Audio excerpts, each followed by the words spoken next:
Welcome back to Ici Arts. Today's guest is artist Wissam Beydoun, whose work moves gracefully between the human body, nature, and abstraction. Beydoun earned his Bachelor of Arts from the Lebanese American University with the Sheikh Zayed Award distinction. His layered compositions in watercolor, acrylic, and pastel, and mixed media explore the body, its relationships with other beings, and the shifting moods of natural environments, capturing fleeting atmospheres and organic forms through a vibrant interplay of color and depth. Wissam, welcome to Ici Arts. Thank you. It's a pleasure to have you on the show. Thank you.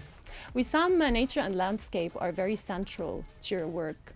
What draws you to these themes? Nature is an escape for me. It's a place where I can reset, focus, and meditate sometimes, and it's fresh air. Mm-hmm. It helps you relax and really escape everything, this chaotic times that we're living. Mm-hmm. And in your compositions, the human body often appears alongside the natural elements, landscapes. How do you see the relationship between the body and nature? We are connected. I believe that human beings are connected to nature. And this is why when I look at a landscape or nature, I can imagine or figure out or try to see where a human form can exist and how does it exist. It could be a rock next to a tree, or so there's always a relation between a person and nature. And they're very similar, right? They are very similar. I believe that we are not made to stay in one room. We are made to be outside. One of the reasons they tell you walk barefoot in nature. And you can see a lot of things by sitting and trying to, not just focusing on a piece of land, but trying to imagine how everything inside this piece of land is interconnected. Mm-hmm.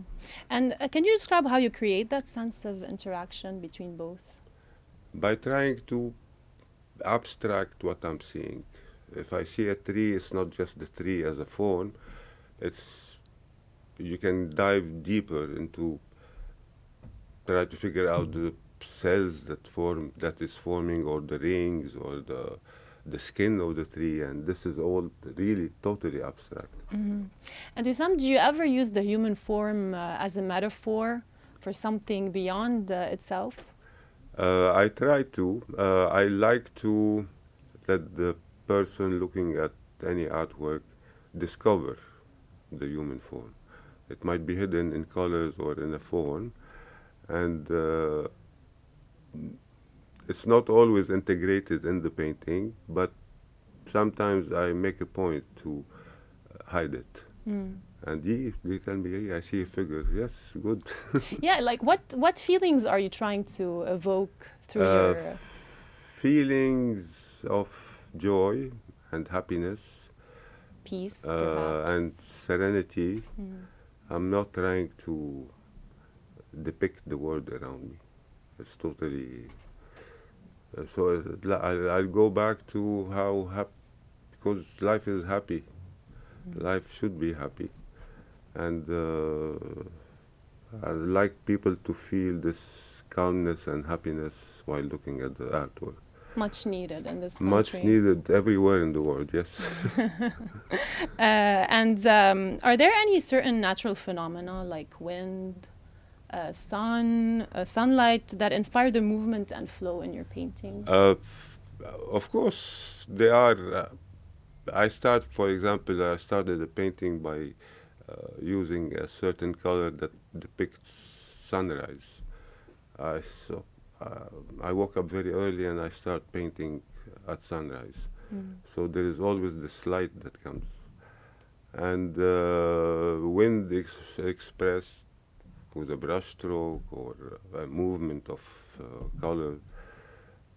Water is dribbling paint. So nature all together is inside this small piece of paper. Mm-hmm. And I want to talk a little bit about the technique. You use different mediums, pastel, mixed media, watercolor. Why watercolor? I tried using a lot of all the techniques available.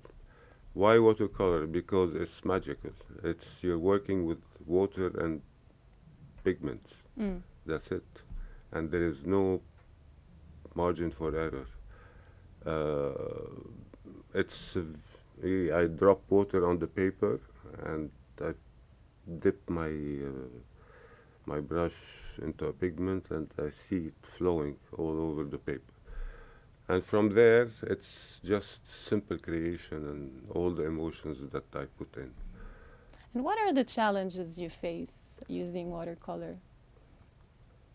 A lot of challenges. Such It as? is, as I said, there's no margin for error. And the color that you put, that's it. You cannot erase it. You can fade it, but it's still there.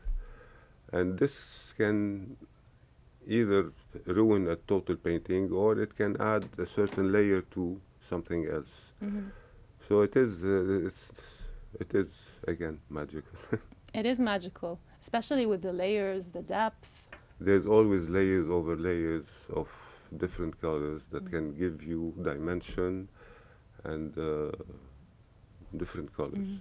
And how does the human body help you express emotions that perhaps landscape alone couldn't?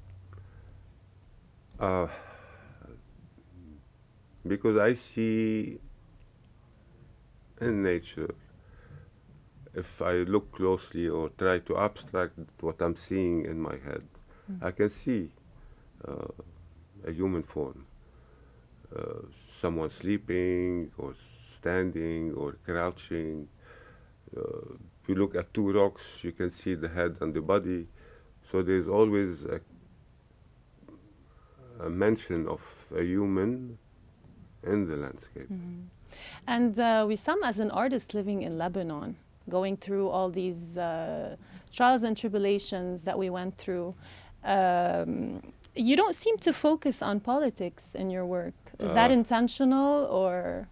It is intentional. I made a lot of paintings, drawings during the 2006 war.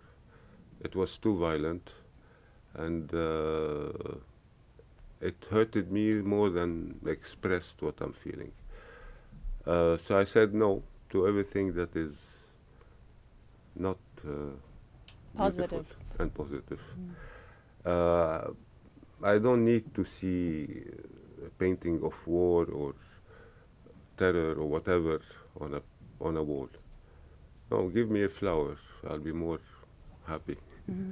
You had an exhibition at Gallery on 56 during the COVID, in 2019. Yes.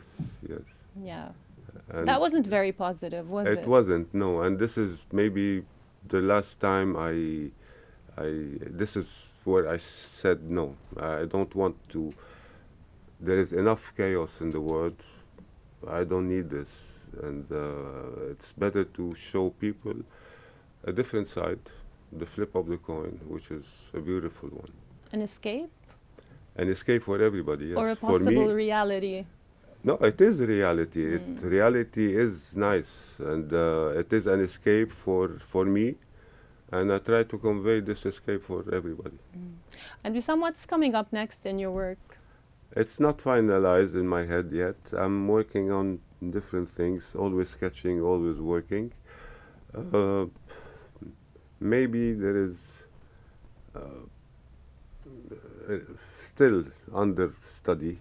It's a kind of dialogue between my work, my way of working, and the work of my late uncle, Fadi Barraj, and trying to see how we can dialogue with each other.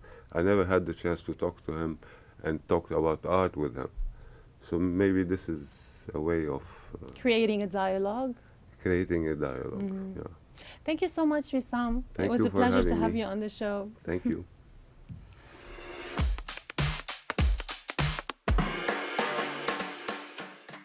Just as one can compose colors or forms, so one can compose motions. With this idea, American sculptor Alexander Calder captured the essence of the kinetic movement, an art form in which motion itself becomes the medium. Since the early 20th century, artists have incorporated movement into art to explore new visual possibilities, introduce the element of time, and reflect the growing influence of technology in a modern world defined by constant change. Movement has been produced mechanically by motors, as seen in works by kinetic art pioneer Noam Gabo in the early 1920s, or created through the natural movement of air and space, what Calder later called mobiles. But in kinetic art, movement isn't only within the artwork, it also exists in the viewer. As one shifts position, the piece appears different from every angle. Light, shadow, and reflection play a key role, turning the act of viewing into an active, ever-changing experience. That's it for today's episode. Until next time.